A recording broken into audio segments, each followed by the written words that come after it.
Cancer వచ్చింది, చూసుకోలేదు, ముదిరిపోయింది. 3 నెలల్లో చనిపోతారని చెప్పారు.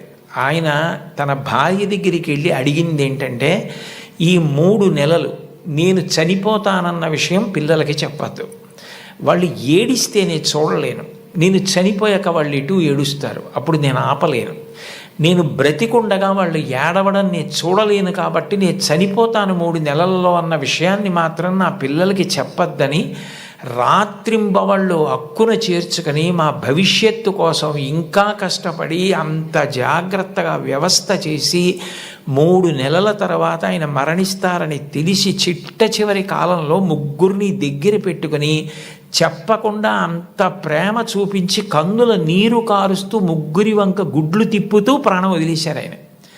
తండ్రి అంటే అది. అంతటి త్యాగశీలి మా నాన్న. ఇది నాకు తెలిసున్న తండ్రి. ఇంతకన్నా తండ్రి గురించి చెప్పడం నాకు రాదని రాసింది ఆ అమ్మాయి. ఆ అమ్మాయికి ఫస్ట్ ప్రైజ్ ఇచ్చాం. తండ్రి అంటే అంత గొప్పవాడు. మీకోసం ఏ త్యాగం చేయడానికైనా సిద్ధంగా ఉంటాడు.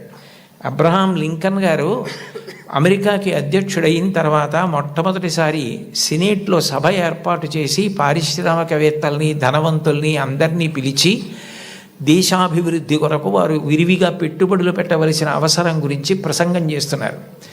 లోకంలో ఎప్పుడూ అసూయ, పక్షపాతం, సంకుచితత్వం ఇవి కూడా ఉంటాయి. వెలుగుతో పాటే చీకటి. అందులో ఒక ధనవంతుడికి అసూయ కలిగింది. ఇంత పేదవాడు ఈయన అమెరికా అధ్యక్షుడు అవడం ఏమిటని అకస్మాత్తుగా సభలో లేచి నిలబడి, లింకన్, అదృష్టం కలిసి వచ్చి ఇవాళ అమెరికా అధ్యక్షుడు అయ్యావు, నేను వేసుకున్న ఈ బూటు మీ నాన్నగారు కుట్టింది అని బూటు చూపించాడు. అందరూ ఆశ్చర్యపోయారు. అబ్రహాం లింకన్ కూడా హతాశుడయ్యారు ఒక్క నిమిషం.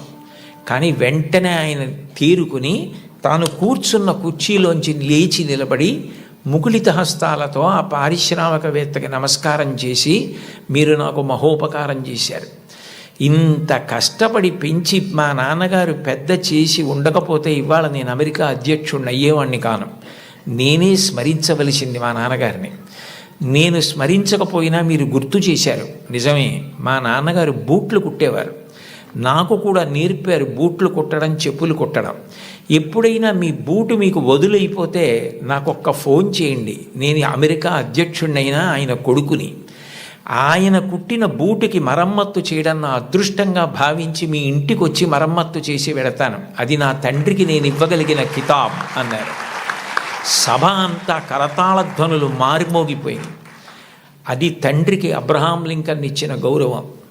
తండ్రి పేరు చెప్పేటప్పటికి ఎంతటి మహితాత్ములు కూడా అంతటి మర్యాద, అంతటి గౌరవాన్ని చూపించారు. లతా మంగేష్కర్ గారు వ్రాసుకున్నటువంటి ఆవిడ జీవిత సంబంధించిన విషయాలు, ఆవిడ జీవితంలో జరిగిన అద్భుతాలతో కూడిన పుస్తకం ఒకటి ఉంది. దాన్ని తెలుగు చేత చేశారు ఈ మధ్య. ఆ పుస్తకం మీరు చదివితే అందులో మీకు ఒక ఆశ్చర్యకరమైన సంఘటన కనపడుతుంది. ఆవిడ చాలా చిన్నతనంలోనే వాళ్ళ నాన్నగారు దీననాథ మంగేష్కర్ వారు ఆవిడికి హిందుస్థానీ సంగీతం నేర్పారు. తండ్రి గారి దగ్గరే నేర్చుకున్నారు సంగీతం. చాలా చిన్న పిల్లప్పుడే ఆవిడికి ప్రథమ బహుమతి వచ్చింది పిల్లల్లో.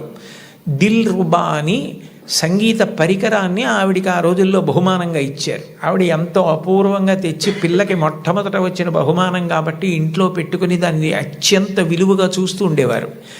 ఒక రోజున ఇంట్లో ఎలక ప్రవేశించి బట్టలు అవి కొట్టేస్తోంది. ఆ ఎలక ఒక చోట నిలబడి కనపడింది. వాళ్ళ నాన్నగారు ఆ ఎలకని చంపుదామని చేతికి ఆ దిల్ రుబా అన్న వాద్య పరికరం దొరికితే అది తీసి ఎలకని కొట్టారు. ఆ ఎలక్కి దెబ్బ తగిలింది, పడిపోయింది. కానీ ఈ దిల్ రుబా అన్న సంగీత పరికరం విరిగిపోయింది.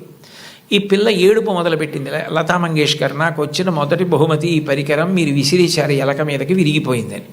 వాళ్ళ నాన్నగారి దగ్గరికి పిలిచి కౌగిలించుకొని ఆ పిల్లతో అన్నారు, చూడు, ఇట్లాంటి బహుమానాలు నీకు జీవితంలో పెద్ద పెద్ద ఇళ్ళు కట్టి పెట్టుకున్నా కూడా సరిపోనని వస్తాయి. బహుమానాల మీద నువ్వు ఆర్తిని పెంచుకోకు, నీలో ఉన్న కళ పెరగడానికి నువ్వు పరిశ్రమ చేయడం నిరంతరం చెయ్యి. నీ కళని పెంచుకోవడం మీద ఆర్తి నీకు నిలబడితే నీ వెంట ఇట్లాంటి బహుమానాలు పరుగులు పెడతాయన్నారు. భారతరత్న వచ్చిన తరువాత, పద్మ విభూషణ్ వచ్చిన తరువాత వాళ్ళ అమ్మగారు ఆహా అన్నప్పుడు ఆవిడ సభలో ఈ విషయం చెప్పారు. వాళ్ళ నాన్నగారిని గుర్తు చేసుకొని, మా నాన్నగారు చెప్పిన ఆ మాట నన్ను జీవితంలో నిలబెట్టిందని 2 సంఘటనలు చెప్పారు ఆవిడ. 2 అణాల నాణ్యం ఉండేది ఆ రోజుల్లో. ఆ 2 అణాల నాణ్యం, చల్లని నాణ్యం ఒకటి ఇంట్లో ఉంది, ఓ పక్కన పడేసి, ఓ పిల్లాడు నేను మారుస్తాను ఈ నాణ్యం అని దుకాణానికి పట్టుకెళ్ళి ఏదో వస్తువులు అడిగితే ఆ చిల్లర నాణ్యం చూసి ఆ సరుకులమ్మే వ్యక్తి ఇది చల్లని నాణ్యం అవతల పోవని పంపించేశాడు. లతా మంగేష్కర్ చిన్నపిల్ల గౌన్లు వేసుకొని తిరుగుతున్న రోజులు, నేను చూడు వెళ్ళి విజయం సాధించి సరుకులు పట్టుకొస్తానని పరిగెత్తికెళ్ళి గల్లా పెట్టెని ఉండేది, అది పెట్టే తెరవక్కర్లేదు, కన్న ఉండేది, అందులోంచి నాణ్యాలు పడేసేవారు పూర్వం. ఆమె వెళ్ళి ఇదిగో బేడ అంటే 2 అణాల నాణ్యం అనమాట, ఆ కన్నంలోంచి లోపల పడేసి కావలసిన వస్తువులను తీసుకుని వచ్చేసింది ఇంటికి. వస్తువుని ఆ పిల్లాన్ని చూసి, చూడు నువ్వు వెళ్ళి చల్లని బేడతో ఏం తేలైపోయావు, నేను తెచ్చానంది. ఆ మాట విన్నారు. విని లోపల నుంచి బయటికి వచ్చి, దీననాథ్ మంగేష్కర్ నువ్వు నీ గొప్ప కాదు, నువ్వు నా కూతురువని మీ పెట్టెలో పడేశాను ఇవ్వండి అంటే తీసి చూడకుండా వస్తువులు ఇచ్చేశాడు. కానీ ఇవాళ సాయంకాలం ఆయన డబ్బులు లెక్క పెట్టుకుంటాడు. చల్లని బేడ దొరుకుతుంది, గుర్తు పట్టచ్చు పట్టకపోవచ్చు. నువ్వు ఇలా మోసం చేయడం ఈ వయస్సులో నేర్చుకుంటే నీ జీవితం ఎలా వృద్ధిలోకి వస్తుంది, నువ్వు ఎట్లా బాగుపడతావు? ఈసారికి నీకు చిన్నతనం కలిగితే కలిగింది, నీకు ఇంకొక బేడ ఇస్తాను, ఈ బేడ పట్టుకెళ్ళి నువ్వు ఆయనకి ఇచ్చేసి, అయ్యా నేను మిమ్మల్ని మోసం చేశాను, మీ గళ్ళాపెట్టెలో వేసింది సరి అయిన బేడ కాదు, నేను తప్పు చేశాను, ఇంకెప్పుడు ఇట్లాంటి పని చేయను, నా తండ్రికి అగౌరవం తేను, మా నాన్నగారికి ఈ విషయం తెలియదు, నన్ను మందలించి పంపారు అని చెప్పి వెళ్ళి ఇచ్చేసి వచ్చేసేయండి. ఆమె ఆ నాణ్యం పట్టుకెళ్ళి ఇచ్చేసి క్షమాపణ చెప్పి వచ్చేశారు. ఆ సంఘటన నా జీవితాంతం నాకు జ్ఞాపకం ఉండిపోయింది. ఆ పైన నా జీవితంలో నేను ఎప్పుడూ ఎవరిని మోసం చేయడానికి ఇష్టపడలేదు, మా నాన్నగారి ముఖం ఆయన మాట గుర్తొచ్చింది అని చెప్పుకుందావిడే. తండ్రి మాట పిల్లల్ని చెక్కుతుంది, తండ్రి మాట పెడచెవిన పెట్టకండి. తండ్రి గారు మిమ్మల్ని ప్రేమగా పిలిచి చెప్పినా, కోపంగా చెప్పినా, తండ్రి యొక్క వ్యధ, ఆయన హృదయంలో మీరు పాడైపోకూడదన్న ఆర్తి ఉంటుంది తప్ప మిమ్మల్ని ఏదో దండించాలనేటటువంటి తాపత్రయం ఉండదు.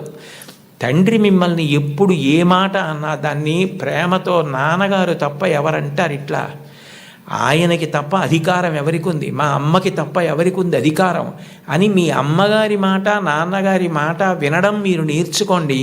మీకు తెలియకుండానే మీకు నైతిక విలువలు చాలా అలవాటు అవుతాయి. ఎందుకంటే మీరు పాడయ్యే మాటలు, మీరు పాటించకూడని మాటలు మీ తల్లిదండ్రులు మీకు ఎప్పుడూ చెప్పరు. కుటుంబ విలువల్లో మీరు తప్పకుండా గమనించవలసినది, తల్లి తండ్రి ఎంత గొప్పవాళ్ళో మీ తోబుట్టువులు కూడా అంతే గొప్పవాళ్ళు. మీ కన్నా ముందు పుట్టిన అన్నని గౌరవించాలి, మీకన్నా వెనక పుట్టిన వాళ్ళని మీరు అంత ప్రేమించగలగాలి. ఒక్కొక్క వ్యక్తి యొక్క జీవితం చెక్కబడడానికి కారణం ఒక్కొక్కసారి తోబుట్టువులు అవుతారు.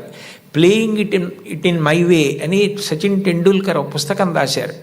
మీరందరికీ పిల్లలు కాబట్టి మీకు బహుశా సచిన్ టెండూల్కర్ గారు అంటే చాలా ప్రీతి ఉంటుంది. మీరు ఆయన రాసిన పుస్తకం చదివారేమో అని నేను అనుకుంటున్నాను, కొంతమంది పిల్లలైనా.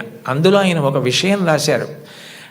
ఆయన చిన్నతనంలో ఆ రోజుల్లో అచ్రేకర్ గారిని క్రికెట్లో ఆయన దగ్గర నేర్చుకోవడం అంటే చాలా గొప్ప.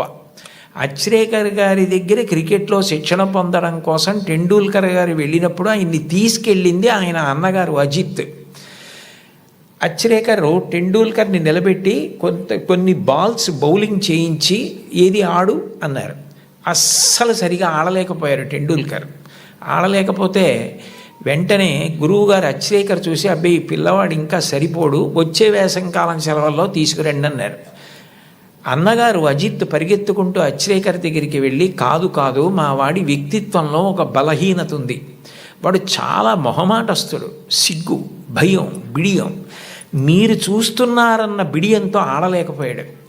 మీరు సరే నువ్వు కాసేపు ఆడుతుండు నాకు పనుంది అని దయచేసి మీరు కొంచెం